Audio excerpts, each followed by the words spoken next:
श्री स्वामी समर्थ. अवधूत चिंतन श्री गुरुदेव दत्त. कसे आहात? मजेत आहात ना? असलंच पाहिजे, कारण पूर्ण कनेक्ट तुम्ही माझ्याशी आहात. पूर्ण पॉझिटिव्ह एनर्जी तुम्हाला मी देत असते, त्यामुळे तुम्ही पॉझिटिव्हच असणार हे मला नक्कीच खात्री आहे. तर आत्ताच्या आपण एनर्जी चेक करणार आहे ते 5 तारखेला कन्या राशीचा दिवसभराची एनर्जी किंवा दिवस कसा जाईल. कन्या राशीसाठी आजचा दिवस कसा जाईल. कन्या राशीसाठी आज दिवस कसा जाईल.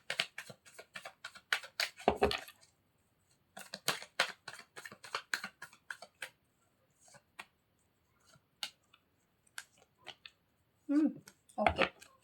आज दिवसभरात जरासं कायदेशीर गोष्टी तुमच्या मागं लागलेल्या असतील, त्यातून सुद्धा तुम्हाला काय तर तारीख वगैरे असेल किंवा त्याच्यावरती विचार करत असाल, लव्ह रिलेशन असेल तुमचं कुठंतरी, किंवा त्यातून सुद्धा तुम्हाला रियुनियन होत नसेल, बंधन फील होत असेल, किंवा किंवा त्या समोरच्या व्यक्तीकडून किंवा पार्टनरकडून तुम्हाला हवा तसा रिस्पॉन्स येत नसेल, किंवा तुमच्यामध्ये काहीतरी असं घडले असेल त्यामुळे तुम्हाला कोर्ट कचेरी करावी लागत असेल, स्वतःला मनस्ताप होणे, त्रास होणे, शरीराला अचानकपणे काहीतरी शरीरामध्ये बिघाड होणे, अशा काही गोष्टी आहेत त्या तुमच्या आज दिवसभरात होताना दिसत आहेत. दुसरी म्हणजे तुम्ही तुमचं स्वतःचं तुम्ही स्वतः जर एक चांगल्या व्यक्तिमत्वाचे असाल किंवा दिवसभर तुम्ही चांगली एनर्जी ठेवून जरी दिवसभर राहिला जरी असाल, तर या नकारात्मक शक्तीचा तुम्हाला खूप त्रास होताना दिसतो. ही नकारात्मक ऊर्जा म्हणजे लव्ह रिलेशनसाठी कायदेशीर गोष्टी, स्वतः एक बंधन फील असल्यासारखे तुम्ही स्वतःला ताणतणाव देत आहे, टेन्शन आहे, डिप्रेशन आहे, कोणतं कार्य करण्यासाठी तुम्हाला पुढे जाऊ शकत नाही, अशा जर काही गोष्टी होत असतील दिवसभरामध्ये, पण या दिवसभरामध्ये तुम्हाला एकच गोष्ट करायची आहे. हे जर सिच्युएशन तुमच्यामध्ये सुरू असेल तर स्वतःला मेंटेन करायचं आहे की जेणेकरून वाद होणार नाहीये आणि दिवस चांगला जाईल, स्वतःची मनस्थिती बिघडणार नाहीये. ह्याच्यावरती जास्त फोकस करायचा आहे. आजचा शुभ अंक आहे 6 आणि अशुभ आहे 8. श्री स्वामी समर्थ जाण्याची मला चांगलं अवधूत चिंतन श्री गुरुदेव दत्त. 3 आणि 3 6.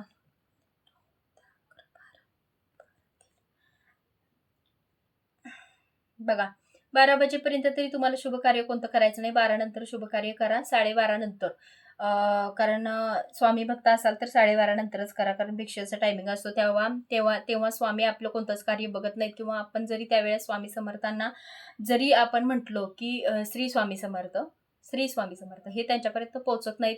आणि हे जरी कार्य जरी मी ह्या वेळेस जर केलं तर हे त्यांच्यापर्यंत पोहोचत नाहीत, किंवा त्यांची पूर्ण एनर्जी इथं कनेक्ट होत नाही. म्हणून त्यावेळी ते काय करायचं नाही. मी सांगते तुम्हाला. दुसरं असं आहे की 12 नंतर जे आहे ते तुमचं कोणतंही कार्य करायचं आहे, आणि 3 नंतर तुमचं वेळ आहे ती चांगली राहताना दिसते आहे.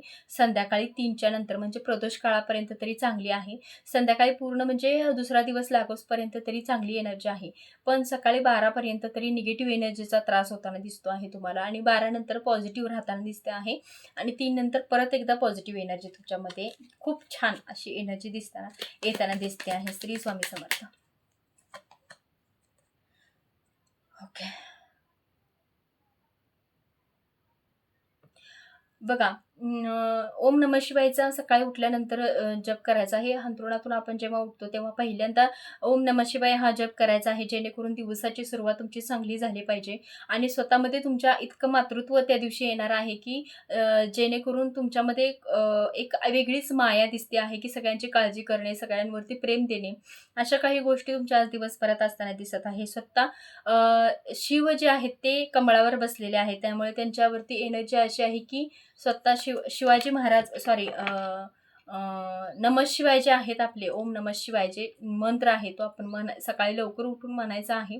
आणि कमळावर जे बसलेली देवी आहे, सरस्वती देवी कमळावर जे आसन केलेली जी आहे तिचं सुद्धा, किंवा धनलक्ष्मी आहे कमळावरती असते, किंवा खूप साऱ्या देवी असतात ते कमळावरती म्हणजे परिधान केलेल्या किंवा बसलेल्या अशा आपल्याला खूप आपण बघत असतो, किंवा आपल्याला स्वप्नामध्ये दिसत असतं.